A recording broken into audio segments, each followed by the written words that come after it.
techno. Pony Music. Interview.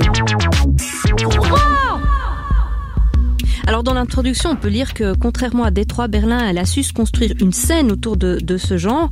Comment toi tu expliquerais le fait que ça se soit fait à Berlin et qu'à Détroit, on a été incapable de construire une scène avec vraiment des clubs ou des événements ou une culture liée à ça? Ils en parlent dans le bouquin. Déjà, aux États-Unis pendant les années 90, la techno n'a pas vraiment marché. Elle n'a pas marché du tout comme elle a marché en Europe. Elle n'a pas drainé des centaines de milliers de gens aller faire la fête en plein air ou dans des entrepôts et des machins et des trucs comme ça. En plus, à Détroit, il y a quand même beaucoup d'armes qui circulent et les gens du Trésor, par exemple, ont essayé de monter un club à Détroit pour un peu rendre à Détroit ce que Détroit leur avait donné.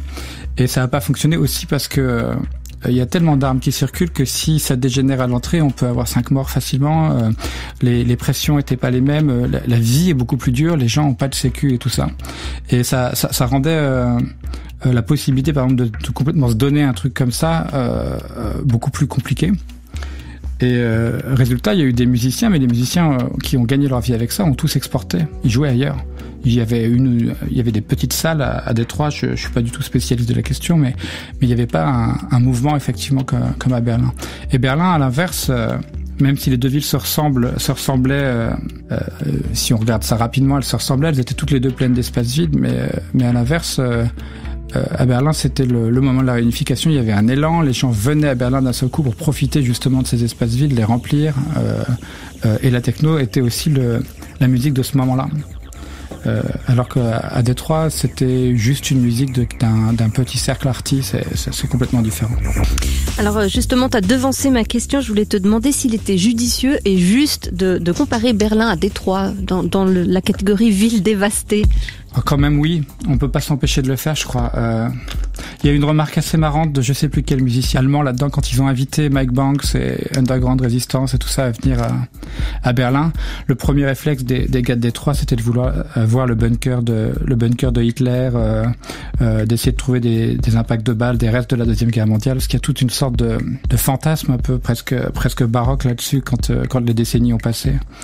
Je pense qu'on a un peu aussi tous un fantasme de Détroit, la ville détruite par l'industrie qui l'a fabriquée, justement, de ces grandes usines complètement vides et tout ça, même si c'est quand même assez triste à voir, j'imagine. Après, je pense vraiment que c'était quand même deux situations extrêmement différentes. Berlin allait devenir la capitale de l'Allemagne, qui est quand même le pays le plus puissant d'Europe. On voit à quel rythme elle s'est reconstruite quand même. Et il y avait tout un élan assez spécial quand même de la réunification. Il y avait tout aussi cette espèce de croyance qui paraît un peu ridicule maintenant qu'on arrivait un peu à la fin de l'histoire, ou au moins que le système allait rester tel qu'il était. Je crois qu'il y avait plus personne ne contestait le capitalisme. C'est peut-être d'ailleurs un des problèmes de la scène techno, quoi. Tout le monde embrassait tout ce qui arrivait. Et je crois qu'à Détroit, la situation était beaucoup, beaucoup plus compliquée que ça. Illuminator, Mad Mike à l'instant sur Couleur 3, représentant et patron de Underground Resistance, le fameux label de Détroit qui s'opposait justement au capitalisme et qui proposait de faire une résistance à l'industrie de la musique. On continue à discuter de l'émergence de la techno à Berlin avec Guillaume Moellendorff. Pony Express. Qu'est-ce qui fait que l'Allemagne se soit tout à coup prise d'amour pour cette culture du clubbing? On sait que, par exemple, en Belgique, il y avait tout ce documentaire qui expliquait que c'était déjà dans la culture belge de danser, de s'arrêter justement avec les beats répétitifs, avec de la musique forte. C'est vrai que c'est un des pays de naissance de la techno aussi, la Belgique, c'est vrai. Ouais. Et est-ce que Berlin avait aussi des prédispositions? J'avais une fois entendu dire qu'un endroit comme Aix-la-Chapelle était truffé de clubbing, enfin de clubs, de DJ. Ouais, la scène électronique, elle était plutôt à Francfort aussi, avec le DJ Sven Svess et je me rappelle plus du nom de son club. Il y avait un club qui s'appelait le Techno Club vers 87 ou quelque chose comme ça déjà. L'Allemagne avait déjà toute une scène, mais à Berlin pas du tout. Berlin était une ville qui était restée très rock et très post-new wave, post-industriel. On peut mettre tous les postes qu'on veut. Et la techno est arrivée un peu d'un seul coup justement. Elle est arrivée parce que la ville était le plus grand terrain de jeu du pays. D'un seul coup, il y avait tous ces espaces à prendre, ce que la scène rock ne fait pas, et là il suffit juste de poser un son et on pouvait faire des fêtes à peu près partout. Est-ce qu'à un moment donné, il y a une concurrence avec d'autres villes d'Allemagne pour devenir un peu la capitale du clubbing allemand? C'est une bonne question. Je crois que oui. Je crois qu'entre Francfort et Cologne aussi, qui avait quand même une culture techno plus ancienne, et Berlin, il y a probablement eu une sorte de concurrence. Maintenant les jeux sont faits, quoi. Mais probablement jusqu'au début des années 2000, il y avait même avant, les jeux étaient faits avant, j'imagine. Mais ouais, il y avait quand même une concurrence. Ouais. Alors tu l'as dit, dans ce roman, ce sont des entretiens par collage, oui. Comme ça, on fait se répondre des intervenants à travers leurs témoignages sans forcément qu'ils se parlent les uns avec les autres. Comme ça, si je te demande de me sortir 2-3 personnages marquants de ce livre, qui est-ce que tu me citerais ? Oh la vache. Moi, il y a quelqu'un que j'apprécie particulièrement, c'est Dimitri Eggman, qui est le patron du Trésor, qui est beaucoup dans le livre. Le Trésor ayant été un des grands clubs, peut-être le club de la révolution techno à Berlin, qui a ouvert dès 91, qui était encore là au début des années 2000, qui est maintenant là, mais dans un nouvel endroit, mais qui est toujours là d'ailleurs. Et Dimitri Eggman, il est plus vieux que moi. Quel âge il doit avoir une 60aine d'années maintenant. Et il a participé à toute cette scène New Wave aussi. Il avait déjà monté un festival qui s'appelait Atonal dans les années 80, un festival qui réexiste maintenant d'ailleurs, qui est toujours tenu par lui. Et il a quand même monté le Trésor, monté le label Trésor, été chercher les musiciens de Détroit. C'est vraiment un personnage assez extraordinaire et il est abondamment interviewé dans ce bouquin.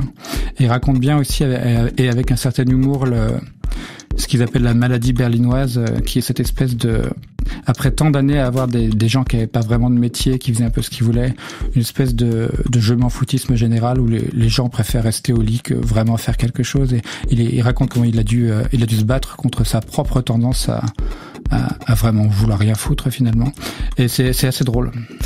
C'est drôle et surtout il est parvenu à se battre contre sa tendance à rien foutre puisque je crois aujourd'hui il siège à la tête d'un immense empire immobilier, non ? Bah tu vois, je savais même pas ça. Mais oui, alors ça toute cette scène, le bouquin raconte vraiment très bien aussi tous les gens qui ont réussi finalement à monter divers clubs comme les Vercs après, l'arrivée de l'argent qui s'est mis à pleuvoir sur la techno, l'entrée des mafias qui venaient faire des braquages, les gens qui ont commencé à switcher de drogue, qui étaient à l'ecstasy, qui aimaient tout le monde et d'un seul coup qui se mettaient à prendre de la cocaïne et à mépriser les rêveurs qui dansaient en dessous de la salle VIP. Tous les changements en fait qui sont survenus avec l'arrivée de l'argent, c'est assez passionnant à voir aussi, un peu triste aussi mais assez passionnant.